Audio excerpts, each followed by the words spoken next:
ಅದಕ್ಕೆ ಮಿಗಿಲಾಗಿ ಇವತ್ತು ವಿಸ್ತರಣೆ ಬೇರೆ ಮಾಡಕ್ಕೆ ಕೊಟ್ಟಿದ್ದೀರ. ಯಾವ ಗನಂದಾರಿ ಕೆಲಸ ಮಾಡ್ತೀರ್ರಿ ನೀವು? ಜನಗಳಿಗೆ ವಿಷ ಕೊಟ್ಬಿಡ್ರಿ. ಸ್ವಲ್ಪ ಕೊಟ್ಟು ಈ ನೀರಿನ ಮುಖಾಂತರ ವಿಷ ಕೊಡೋ ಬದಲು ನೇರವಾಗಿ ವಿಷ ಕೊಟ್ಬಿಡಿ. ಆವಾಗಲಾದರೂ ನೀವು ನೆಮ್ಮದಿಯಾಗಿರ್ತೀರಾ? ನೋವಿನ ಶಾಪ ಖಂಡಿತವಾಗಲೂ ನಿಮ್ಮ ಸರ್ಕಾರದ ಮೇಲೆ, ನಿಮ್ಮ ಮೇಲೆ ಬೀಳುತ್ತೆ. ನಮ್ಮ ಪ್ರಾಣೆ, ನಿಮ್ಮ ಪ್ರಾಣೆ, ಚಿಕ್ಕಬಳ್ಳಾಪುರ ಜನ ಶಾಪ. ನೀವು ಯಾವುದೇ ಕಾರಣಕ್ಕೂ ಮುಂದಿನ ದಿನಗಳಲ್ಲಿ ಅಧಿಕಾರಿಗಳು ಕೂಡ ಬರಲ್ಲ ನೀವು. ಆತ್ಮೀಯ ವೀಕ್ಷಕರೇ, ವೆಲ್ಕಮ್ ಟು ಆರಾಧ್ಯಾಸ್ ಟಿವಿ. ನಾನು ನಿಮ್ಮ ಸುನೀಲಾರಾಧ್ಯ. ಗೋದಾನ ಎಂಬ ಮಹತ್ತರವಾದ ಕಾರ್ಯದ ಮೂಲಕ ತಮ್ಮನ್ನು ತಾವು ರಾಜ್ಯ ಮಟ್ಟದಲ್ಲಿ ಗುರುತಿಸಿಕೊಂಡಿದ್ದ ಚಿಕ್ಕಬಳ್ಳಾಪುರದ ಭಾಜಪಾ ಮುಖಂಡರಾದ ಶ್ರೀಯುತ ಹರೀಶ್ ಕೆ ರೆಡ್ಡಿರವರು ಇಂದು ಸುದ್ದಿಗೋಷ್ಠಿಯನ್ನು ನಡೆಸಿದರು. ಬಜೆಟ್ನಲ್ಲಿ ಕ್ಷೇತ್ರದ ಪ್ರಬಲ ಕೂಗಾದ 3ನೇ ಹಂತದ ಶುದ್ಧೀಕರಣದ ಬಗ್ಗೆ ಚಕಾರ ಎತ್ತದಿರುವ ಬಗ್ಗೆ ತೀವ್ರವಾಗಿ ಕಿಡಿಕಾರಿದ್ದಾರೆ ಹರೀಶ್ ಕೆ ರೆಡ್ಡಿರವರು. ಕೆರೆಯ ಅರೆ ಸಂಸ್ಕರಿತ ನೀರನ್ನ ಬಾಟಲಿಗೆ ತುಂಬಿ ಆ ಬಾಟಲಿಗಳನ್ನು ಎಲ್ಲ ಜನಪ್ರತಿನಿಧಿಗಳ ಮನೆಗಳಿಗೆ, ಕಚೇರಿಗಳಿಗೆ ಕಳುಹಿಸಿಕೊಡುವುದಾಗಿ ಹೇಳಿ ವಿನೂತನ ರೀತಿಯ ಹೋರಾಟಕ್ಕೆ ಕೈ ಹಾಕಿದ್ದಾರೆ ಹರೀಶ್ ಕೆ ರೆಡ್ಡಿರವರು. ಇದೇ ಅಲ್ಲದೆ ಮುಂದಿನ ದಿನಗಳಲ್ಲಿ ದೊಡ್ಡ ಮಟ್ಟದ ಹೋರಾಟದ ಎಚ್ಚರಿಕೆ ಸಹ ನೀಡಿದ್ದಾರೆ.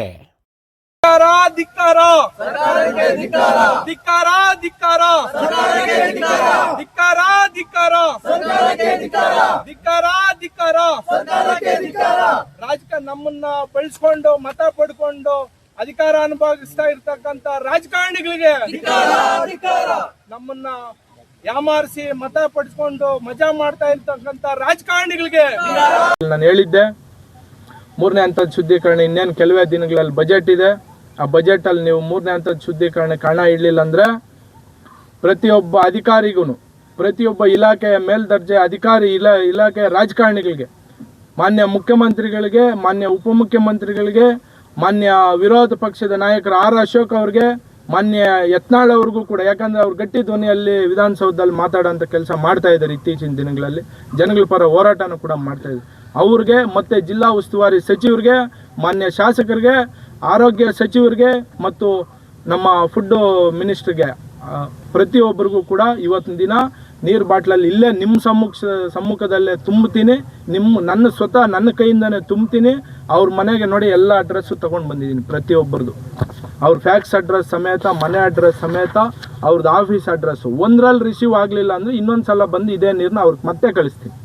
ರಿಸೀವ್ ಮಾಡ್ಕೊಳ್ಬೇಕು, ಈ ನೀರು ನಿಮ್ಮ ಮನೆಗಳಲ್ಲಿ ಇಟ್ಕೊಬೇಕು, ಇದಕ್ಕೆ ಪ್ರತಿಕ್ರಿಯೆ ಕೊಡಬೇಕು, ಇದನ್ನು 3ನೇ ಹಂತದ ಶುದ್ಧೀಕರಣ ಮಾಡಬೇಕು. ಮಾಡಲಿಲ್ಲ ಅಂದರೆ ಎಲ್ಲಿ ಮೇಯ್ನ್ ನೀರು ಬರ್ತಾ ಇದೆ ಅಲ್ಲಿಗೆ ಹೋಗಿ ಕುತ್ಕೊಳ್ಳೋಂಥ ಕೆಲಸ ಖಂಡಿತ ಮಾಡೇ ಮಾಡ್ತೀವಿ.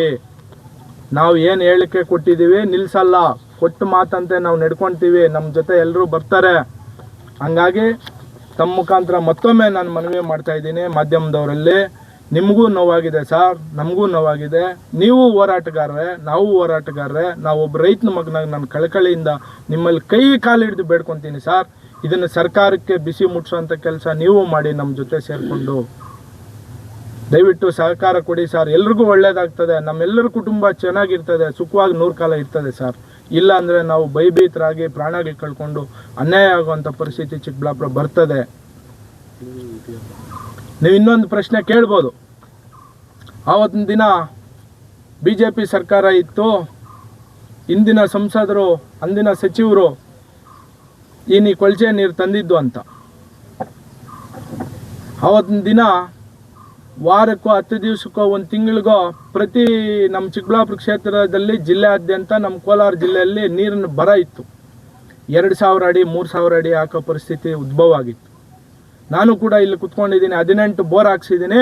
60-70 ಲಕ್ಷ ಬರೀ ಬೋರ್ ಗಾಡಿಗಳಿಗೆ ದುಡ್ಡನ್ನು ಕೊಟ್ಟಿದ್ದೀನಿ. ನಾನು ಒಬ್ಬ ರೈತ. ಈ ದುಡ್ಡು ಕೊಟ್ಟಾಗ ಅವ್ರಿಗೆ ನೋವಾಗಿ ರೈತರು ಅನೇಕ ಜನ ಸಂಸದರ ಹತ್ರ, ಇಂದಿನ ಸಂಸದರ ಹತ್ರ ಹೋಗಿ ಕಳಕಳಿಯಾಗಿ ಮನವಿ ಮಾಡಿದಾಗ ರೈತರ ಆರೋಗ್ಯದ ಪ್ರಾಣಗಳ ಹಿತದೃಷ್ಟಿ ಇಟ್ಕೊಂಡು ಆವತ್ತಿನ ದಿನನೇ ಈ ಕೊಳಚೆ ನೀರನ್ನು ತರುವಂಥ ಕೆಲಸ ಆವತ್ತಿನ ದಿನ ಸುಧಾಕರ್ ಅವರು ಮಾಡಿದರು, ಡಾಕ್ಟರ್ ಕೆ ಸುಧಾಕರ್ ಅವರು. ಅಟ್ ದಿ ಸೇಮ್ ಟೈಮ್ ಅವರು ಬಜೆಟ್ ಬುಕ್ಕಲ್ಲೂ ಕೂಡ 3ನೇ ಹಂತದ ಶುದ್ಧೀಕರಣ ಮಾಡಬೇಕಂತ ಒತ್ತಾಯನೂ ಮಾಡಿದ್ರು. ಅವರು ಕೂಡ ಹೇಳಿಕೆಗಳು ಕೊಟ್ಟಿದ್ದಾರೆ ಇತ್ತೀಚಿನ ದಿನಗಳಲ್ಲಿ. ಅವರು ಕೂಡ ಬುಕ್ಕಲ್ಲಿ ಸೇರಿಸಿದ್ರು, ಬಜೆಟ್ ಬುಕ್ಕಲ್ಲಿ 3ನೇ ಹಂತದ ಶುದ್ಧೀಕರಣ ಮಾಡಬೇಕು. ಇವ್ರು ಹಣ ಖರ್ಚಾಗ್ತದೆ, ಗ್ಯಾರಂಟಿಗಳು ಕೊಡೋಕ್ಕೆ ನಾವು ಸಾಲ ಮಾಡಿ ಹಣ ಕೊಡ್ತಾ ಇದ್ದೀವಿ, ಹಂಗಾಗಿ ನಮ್ಗೆ ಕೊಡೋಕ್ಕೆ ಆಗ್ತಾ ಇಲ್ಲ ಅಂತ ಏನಾದರೂ ಇದನ್ನ ನಿಲ್ಲಿಸಿರ್ಬೋದು ಅಂತ ನನ್ನ ಗಮನಕ್ಕೆ ಬಂದಿದೆ. ನನ್ನ ಮನಸ್ಸಿಗೂ ಅನಿಸ್ತಾ ಇದೆ, ನಮ್ಮ ಚಿಕ್ಕಬಳ್ಳಾಪುರ ಜಿಲ್ಲೆ ಎಲ್ಲರ ಮನಸ್ಸಲ್ಲೂ ಕೂಡ ಅನಿಸ್ತಾ ಇದೆ. ಮಾಧ್ಯಮದವರಲ್ಲಿ ನಿಮ್ಮ ಕಾಲು ಕೈ ಹಿಡಿದು ಬೇಡ್ಕೊತೀನಿ ಸರ್, ಇದನ್ನು ಮುಖ್ಯಮಂತ್ರಿಗಳಿಗೆ, ಉಪಮುಖ್ಯಮಂತ್ರಿಗಳಿಗೆ, ಮಾನ್ಯ ಜಿಲ್ಲಾ ಉಸ್ತುವಾರಿ ಸಚಿವರಿಗೆ, ನಮ್ಮ ಚಿಕ್ಕಬಳ್ಳಾಪುರ ಜಿಲ್ಲೆ ಎಲ್ಲ ಕ್ಷೇತ್ರದ ಪ್ರತಿ ಮನೆಗೂ ಇದು ತಲುಪಂಗೆ ಮಾಡಿ ಇಲ್ಲಿನ ಜನಗಳ ಪ್ರಾಣ ಉಳಿಸಿ ಸಾರ್. ಭಿಕ್ಷೆ ಬೇಡ ಕೇಳ್ಕೊತಾ ಇದ್ದೀವಿ, ಪ್ರಾಣ ಉಳಿಸಿ, ನಿಮ್ಮ ಕೈಯಲ್ಲಿ ಆಗುತ್ತೆ. 4 ಲಕ್ಷ ಚಿಲ್ಲರೆ ಬಜೆಟ್, 4 ಲಕ್ಷ ಕೋಟಿ ಚಿಲ್ಲರೆ ಬಜೆಟ್ ಮಂಡನೆ ಮಾಡಿರೋ ಹೆಗ್ಗಳಿಕೆ ನಿಮಗಿದೆ. ಕೇವಲ 500-600 ಕೋಟಿ ಖರ್ಚಾಗ್ತಾ ಇದೆ ಸರ್ 3ನೇ ಹಂತ ಶುದ್ಧೀಕರಣ ಮಾಡೋಕ್ಕೆ. ಯಾಕೆ ಸರ್ ಮಾಡಬಾರ್ದು ನೀವು? ನಿಮ್ಗೆ ಇದ್ರ ಮೇಲೆ ಜವಾಬ್ದಾರಿ ಇಲ್ವಾ? ನಿಮ್ಗೇನು ನೈತಿಕತೆ ಇಲ್ವಾ? ನೀವು ಮನುಷ್ಯರೇ ಅಲ್ವಾ? ಯಾಕೆ ಇಲ್ಲಿ ಕಿಡ್ನಿ ಸಮಸ್ಯೆ, ಕ್ಯಾನ್ಸರ್ ಬರೋದು ಸಾಮಾನ್ಯ ಜನರಿಗಲ್ವಾ? ಆ ನೋವು ನಿಮ್ಮ ಕುಟುಂಬದಲ್ಲಿ ಆದಾಗಲ್ವಾ ಗೊತ್ತಾಗೋದು? ನಿಮ್ಮ ಮನೆಗಳವ್ರಿಗೆ ಯಾರಿಗಾದ್ರೂ ಆದಾಗಲ್ವಾ ಗೊತ್ತಾಗೋದು?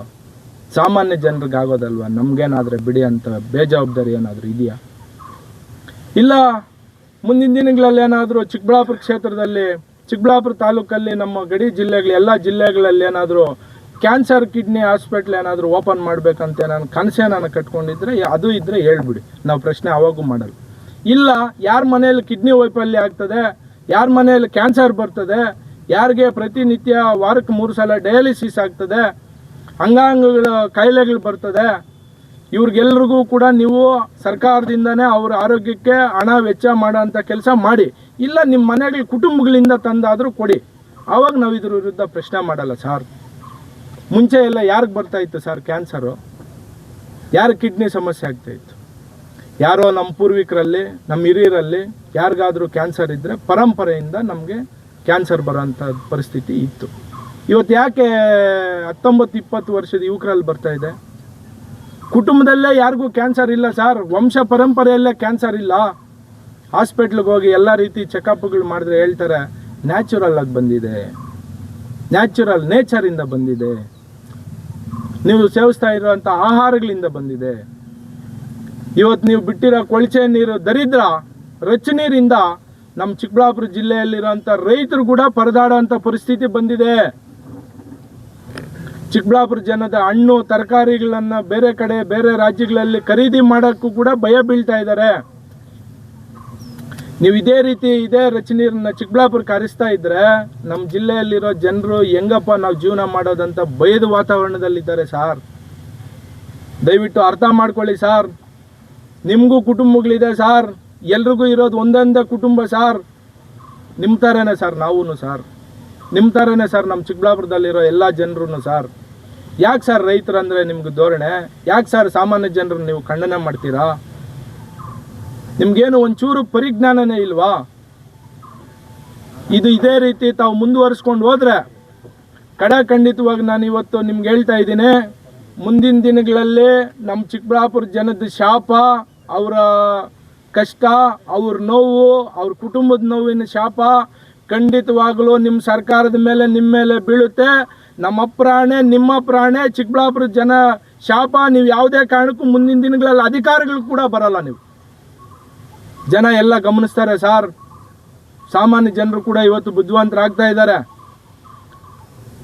ನಿಮ್ಮ ಕೈಯಲ್ಲಿ ಯೋಗ್ಯತೆ ಇತ್ತು ಮಾಡೋಕ್ಕಾಗಿದ್ರೆ 3ನೇ ಹಂತದ ಶುದ್ಧೀಕರಣ ಮಾಡಿ.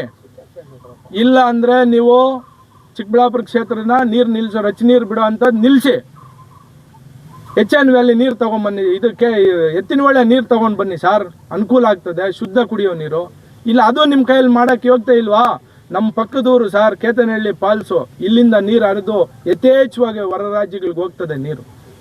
ಅಲ್ಲೊಂದು ಮೇಲ್ದಂಡೆ, ಒಂದು ಅಣೆಕಟ್ಟು ನಿರ್ಮಾಣ ಮಾಡಿ ನಿಮ್ಮ ಚಿಕ್ಕಬಳ್ಳಾಪುರ ಜಿಲ್ಲೆಗೆ, ಎಲ್ಲ ಜಿಲ್ಲೆಗೂ ನೀರು ಆಗ್ತದೆ, ಕುಡಿಯೋ ಶುದ್ಧ ನೀರು ಸಿಗ್ತದೆ. ಇವತ್ತು ಶ್ರೀನಿವಾಸ ಸಾಗರ ಕೆರೆ ಹಾಳು ಮಾಡಿದ್ದೀರಾ, ಕಂದ್ವಾರ ಕೆರೆ ಹಾಳು ಮಾಡಿದ್ದೀರಾ, ಅಮಾನಿ ಗೋಪಾಲಕೃಷ್ಣ ಕೆರೆ ಹಾಳು ಮಾಡಿದ್ದೀರಾ, ಮುಷ್ಟೂರು ಕೆರೆ ಹಾಳು ಮಾಡಿದ್ದೀರಾ. ನಮ್ಮ ಚಿಕ್ಕಬಳ್ಳಾಪುರ ತಾಲೂಕಿನಲ್ಲಿ ಅನೇಕ ಕೆರೆಗಳಿಗೆ ನೀರು ಹರಿಸಿದ್ದೀರಾ. ಅದಕ್ಕೆ ಮಿಗಿಲಾಗಿ ಇವತ್ತು ವಿಸ್ತರಣೆ ಬೇರೆ ಮಾಡಕ್ಕೆ ಕೊಟ್ಟಿದ್ದೀರಾ. ಯಾವ ಗನಂದಾರಿ ಕೆಲಸ ಮಾಡ್ತೀರ್ರಿ ನೀವು? ಜನಗಳಿಗೆ ವಿಷ ಕೊಟ್ಬಿಡ್ರಿ ಸ್ವಲ್ಪ ಕೊಟ್ಟು ಈ ನೀರಿನ ಮುಖಾಂತರ ವಿಷ ಕೊಡೋ ಬದಲು ನೇರವಾಗಿ ವಿಷ ಕೊಟ್ಬಿಡಿ. ಆವಾಗಲಾದರೂ ನೀವು ನೆಮ್ಮದಿಯಾಗಿರ್ತೀರಾ? ಯಾಕೆ ಈ ರೀತಿ ನಿರ್ಮಾಣ ಮಾಡ್ತಾ ಇದ್ದೀರಾ ಚಿಕ್ಕಬಳ್ಳಾಪುರನ?